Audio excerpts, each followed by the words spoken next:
Hi there. I wasn't going to do another video on tights because I've done, I think, like 3 videos.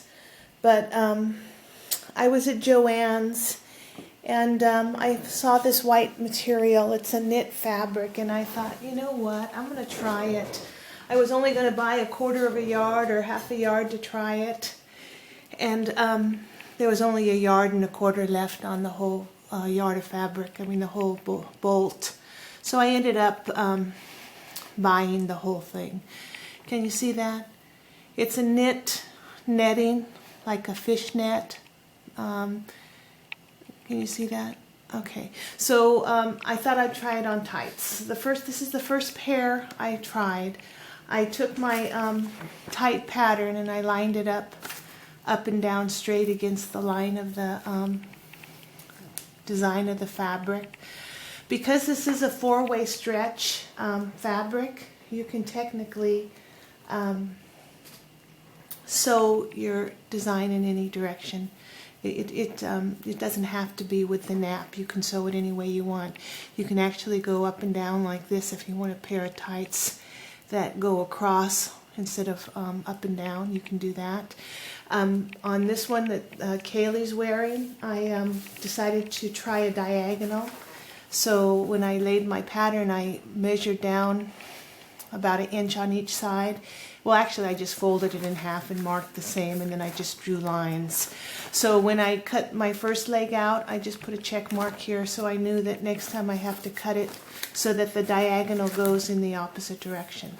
So now when I sew this side of this tights up on this leg, let me see if you can see the design of the tights will go towards the center, so they'll both be facing in the opposite direction. You can do them both the same direction, but I think they'll look better if the tights go that way. But it's really hard to sew on this kind of fabric, and let me put this down. I had a little bit of trouble with it. I couldn't sew just directly on the sewing machine. So because you can tell, see how that's just cut like that? How are you ever going to sew on that right there?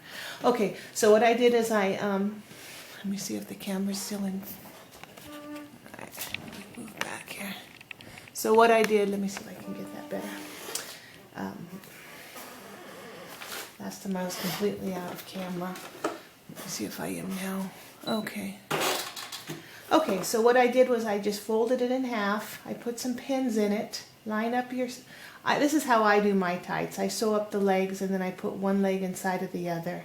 And then I sew the U around the outside. So line up your edges of your pattern. Okay. Okay, I know I'm going to have to change the camera angle. Let me go down a little bit. Okay. Alright, so change the, take some pins and put it together like it's regular, just a regular leg. And then just pin it together. On my sewing machine I have regular white thread. I'm using a jersey needle. And see how I've got that? So see how hard that's going to be just to sew it just like this? It's almost impossible. I tried it and these things kept going down into my feed dogs. So I got a regular piece of, this is regular Christmas tissue paper, regular wrapping paper. You can get it anywhere at any store.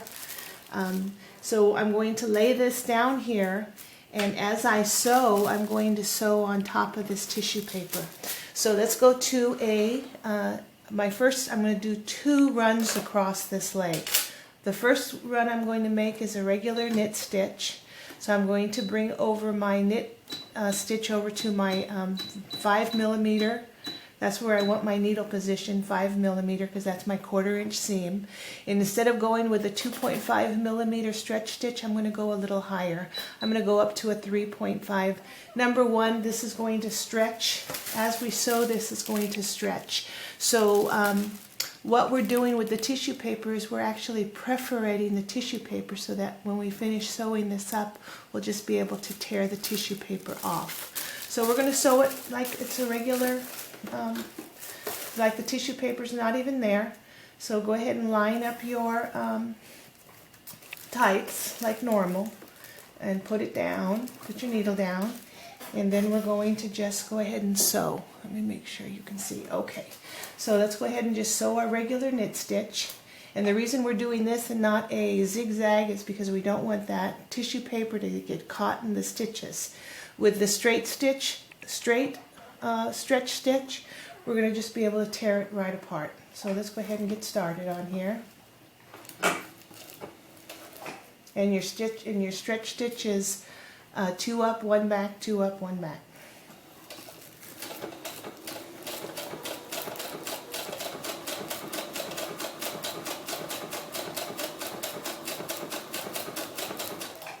Okay, so just guide it, and it's going to want to stretch, so go ahead and let it.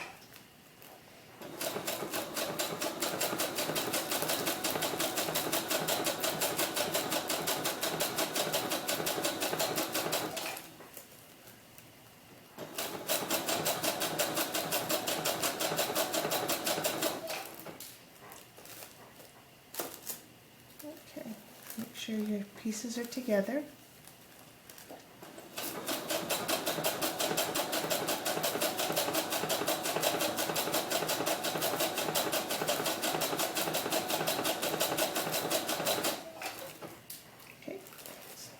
Pick it up and turn it a little bit, because we're getting down at the feet.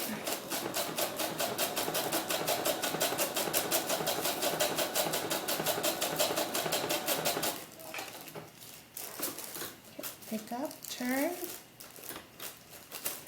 Get rid of the last pin here.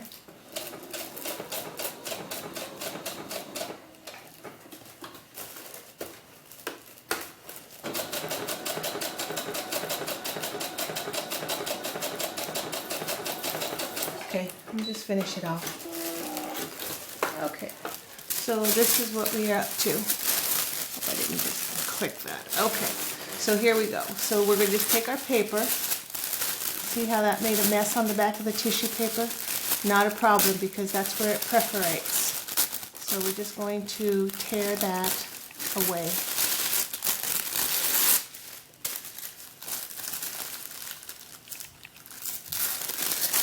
Okay, make sure you get all your tissue paper off.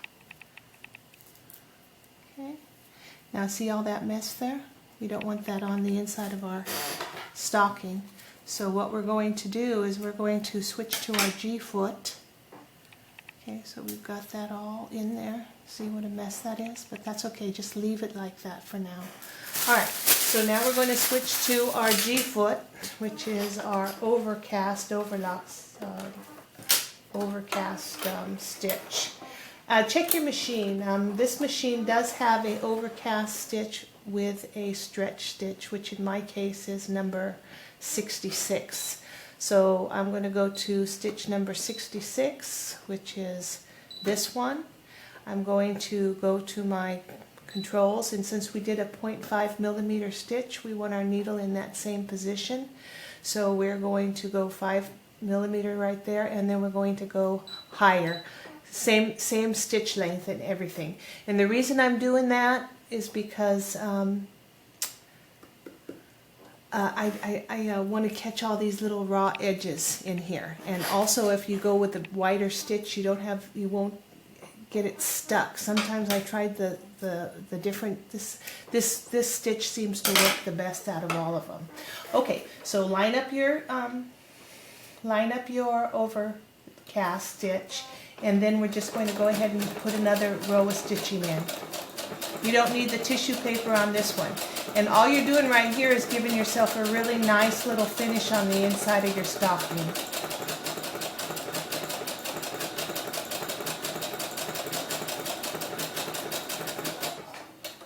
Okay, if it tends to want to get in the wrong direction, just lift up and push it back down where it should be.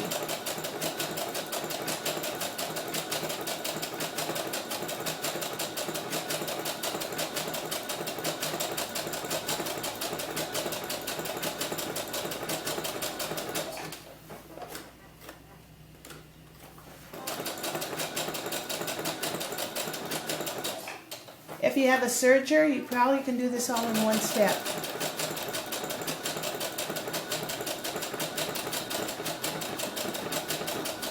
Though I don't know if you can, I'm not sure if you can sew over tissue paper. I suppose you can. Okay, finish off. Okay, now you're still going to end up with little pieces of that fabric sticking out. So it's at this point where you can just cut some of the annoying ones away. As long as you don't cut any of your stitching, you'll be fine. Okay, so just any of the ones you don't like, just cut them away.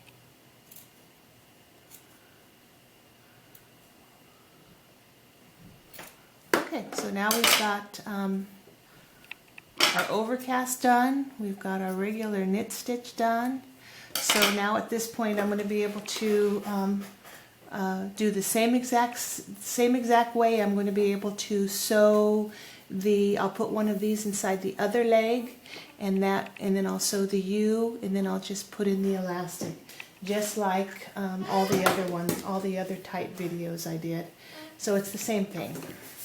So if you want it to be a really a tighter finish, and you want more of a knit look on the stockings, cut your pattern down. You can always just cut your pattern down, and let me put a pin here so you can hold these up.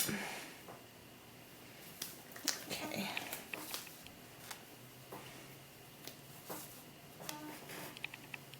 And you know this this knit kind of fabric, it comes in so many colors and so many designs.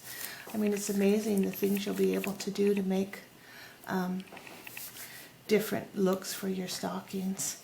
But anyway, there's once I get the U sewn in and elastic, and that'll be the diagonal on the tights with this knit fabric. So like I said, if you want it tighter and a bigger holes, just go tighter on your stocking. So that's it. That's pretty much it. And those make really cute little Christmas stockings with a red dress. That would be really adorable. So anyway, okay, have a good one. Talk to you later.